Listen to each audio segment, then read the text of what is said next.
So, ever since that nasty nerf to Xenophage was reverted back in Season 17, it's been quietly hanging in there as a top 10 PvE weapon, as far as usage is concerned.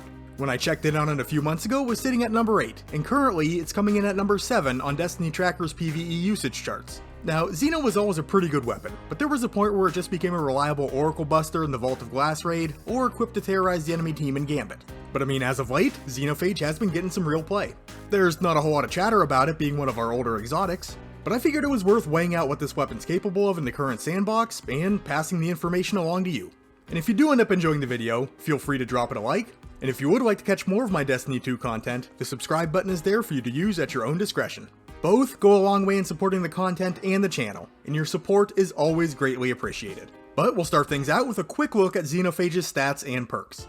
Xenophage is a solar exotic heavy machine gun firing at 120 rounds per minute, holds 13 rounds in the magazine, has a good recoil direction of 85, keeping things pretty well vertical. For the stats, we got big numbers in range and impact. Everything else, not so good. Reload, stability, handling, aim assist, all very poor values in each respective stat category. The intrinsic trait on Xenophage is pyrotoxin rounds, fires high-powered explosive ammunition. This allows the weapon to perform more like a sniper rifle grenade launcher hybrid rather than a machine gun in the traditional sense. And Xenophage has no true exotic perk or catalyst available at the time of recording this video, but it does come packing high caliber rounds and rangefinder for a bit more zoom magnification. Acquisition source? It is the reward from a long-form exotic quest that's closely tied to the Moon and the Pit of Heresy dungeon. There's plenty of guides out there on YouTube that can give you the full rundown if you're still looking to add this weapon to your arsenal. But with nothing else to cover here, moving on to the PvE section to have a look at Xenophage's utility, damage, and performance. As far as Xenophage's functionality goes, it's about as basic as can be. Pull the trigger, it shoots one round. Hold the trigger down, it fires in full auto. The damage from these rounds though is 100% solar blast driven, so there's going to be no damage drop off regarding distance from the target. Fortunately though, you cannot deal self-damage with this weapon. So if you do have to barrel stuff an enemy with Xeno, you don't have to worry about taking any of the splash. But since we're dealing with pure blast damage, this weapon does not crit. Consistent damage no matter where you hit your target. For the reload speeds, at base, it's an eternity. A full 5.28 seconds. With a single machine gun loader mod equipped, still a very lengthy 4.24 seconds. So this is a weapon where sprint canceling can be very beneficial. When you're reloading, as soon as you see that mag hit 13, just quickly sprint and eliminate a big chunk of that reload animation. You should be in the neighborhood of about 2.5 seconds if done properly. For the ammo reserves, at base you can pile up to 28 total rounds, 32 with one machine gun reserves mod equipped, and 34 if you're equipping 2. And with that, onto the damage numbers. But as always, do keep in mind, PvE damage numbers are variable and will change depending on content scaling or enemy tier. This is why I try to keep all of my testing in the Conflux Lost Sector on Nessus versus Carl the Colossus, to keep these damage numbers consistent and comparable from video to video.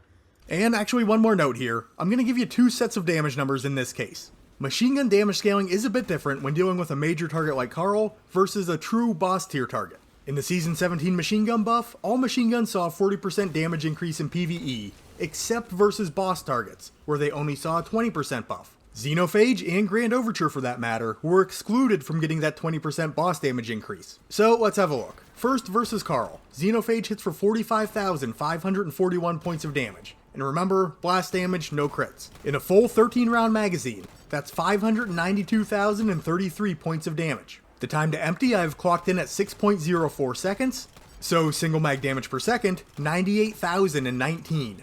Very, very good damage. For a basis of comparison, I'm going to run it against 2 different weapons. We'll start out with Sleeper Simulant. Sleeper's going to crit Carl for 100,287 points of damage per shot. That's 401,148 points of damage in one magazine. Time to empty I have clocked in at 4.65 seconds, so single mag damage per second with Sleeper, 86,268. Next, we'll look at the other solar exotic machine gun, Heir Apparent. This one's going to hit Carl for 3,955 points of damage per bullet.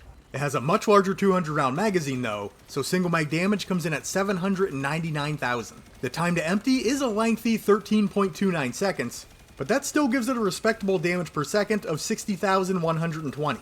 So while Heir Apparent does pump out more damage than Xenophage over the course of its full magazine, Xenophage bests both Sleeper and Heir Apparent in the single mag DPS department. But like I said earlier, Carl's damage received scales as if he was a major target. He's taking the full 40% from that machine gun buff, so we gotta go find a baseline boss tier target, like this Hydra on Europa. Now, Xenophage is only dealing 29,229 points of damage. A crit from Sleeper is dealing 84,964 points of damage. With Heir Apparent, we're seeing 3,046. So Sleeper only sees about a 15% damage reduction, Heir Apparent's dealing about 23% less damage to a boss, while Xenophage sees its damage reduced by 36%. So if we just rework our original numbers versus a boss, one mag of Xenophage now contains 379,977 points of damage, with the single mag DPS coming in at 62,910. A mag of Sleeper can deal 339,854 points of damage, with its DPS sitting at 73,087. Then Heir Apparent with very good total damage, still sitting at 609,200, with its DPS coming in at 45,839. So that's definitely narrowing the gap between itself and Xenophage. But Sleeper, while it's still bested by Xenophage in the total damage department by 40,000 points, in terms of single mag DPS, it jumps ahead of it by about 10,000. So definitely two different stories to be told here, depending on the tier of the enemy.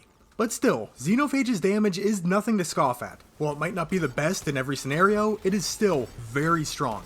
And probably the best part about it, you're getting that strong damage on an extremely easy to use weapon. All you need to do is hit your target. Land shots, no need to even worry about lining up a crit. So that's great for fast moving enemies, or enemies that do have a small crit box. And if you do happen to miss a shot, it's not going to completely tank your damage like missing a shot with Sleeper, or watching a Gallahorn rocket sail off course. Xenophage is bringing easy and consistent, strong damage output.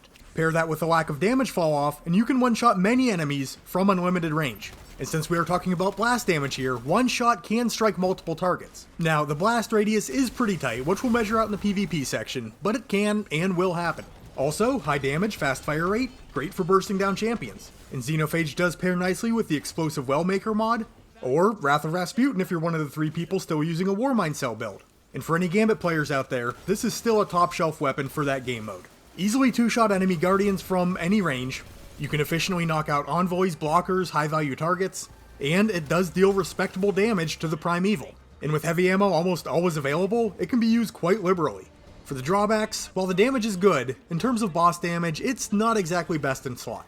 Linear fusion rifles are still standing on top that hill, and a strongly rolled legendary is gonna outclass it. So if you know the boss you're considering has a friendly hitbox, or you're just one of those players who never miss, linears are probably gonna be the better option. And then, no anti-champion functionality built into the weapon. We're currently at the tail end of a season where Overload Machine Gun is in the artifact, so that means it might be a while before we see another Machine Gun Champion mod in there. But Overload Machine Gun didn't pair too well with Xenophage. And don't get me wrong, it did get the job done, but it usually did take several rounds to actually disrupt the Overload Champion, so there was always the possibility of it teleporting away. Then that extremely slow reload can really cut into the weapon's DPS across all ammo reserves. We do have means of helping out that reload or bypassing that reload, and it almost feels like a necessity that you're making use of those if you can. On top of that, Xenophage does recoil pretty hard. It's manageable, but you can almost feel that weapon kicking back into your face. And lastly, my personal opinion, there's no real exotic feel here. There's no real interesting mechanic baked into the gun like some of our newer exotics. The exotic characteristics are big gun, big bullet, big damage. But you might not find it to be the most exciting weapon to use. Overall though, for PvE, Xenophage is a great performing exotic, especially if you're someone whose aim isn't exactly spot on.